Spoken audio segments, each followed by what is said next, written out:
Assalamualaikum warahmatullahi wabarakatuh. Sebuah poster di sudut supermarket menarik perhatian saya ketika itu. Mungkin saudara juga pernah melihat yang semacam ini pada rak bagian sayur dan buah-buahan. Poster itu menggambarkan tentang perkembangan kematangan buah pisang sejak datang dari kebun dan masih berwarna hijau hingga masuk supermarket dan berwarna kuning matang. Jika diperhatikan seksama, buah pisang yang hijau akan berjalan menuju fase yang semakin naik, semakin bertumbuh, dan semakin kuning. Puncaknya adalah ketika pisang itu matang.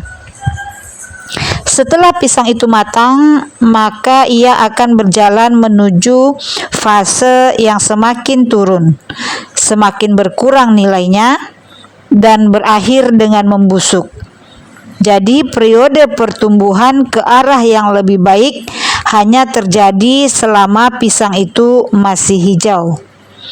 Mungkin proses pada pisang inilah yang menginspirasi wejangan dari negeri barat yang cukup terkenal, yang artinya selama merasa dirimu masih hijau, maka engkau akan terus tumbuh.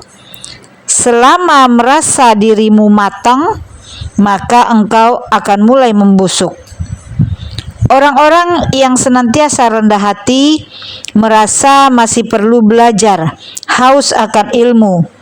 Mereka akan terus tumbuh dan sukses karena dirinya terbuka akan hal-hal baru. Mereka ini selalu menganggap diri sendiri masih hijau, meski kita lihat sebenarnya mereka adalah jajaran orang-orang yang sudah berhasil.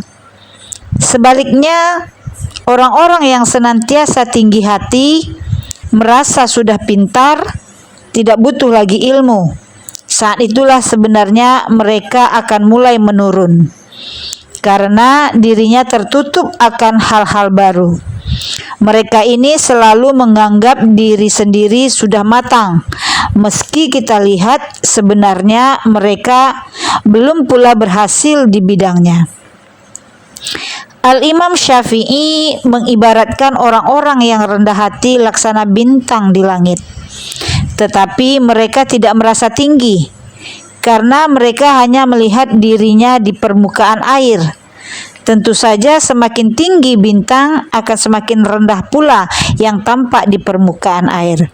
Luar biasa. Oleh karena itu, mari kita jaga sifat ini dalam hati kita. Senantiasalah merasa masih hijau agar kita menghormati ilmu dan terbuka untuk berbagai masukan. Anggap saja pikiran kita bagai gelas kosong selalu hingga siap menampung hal-hal baru.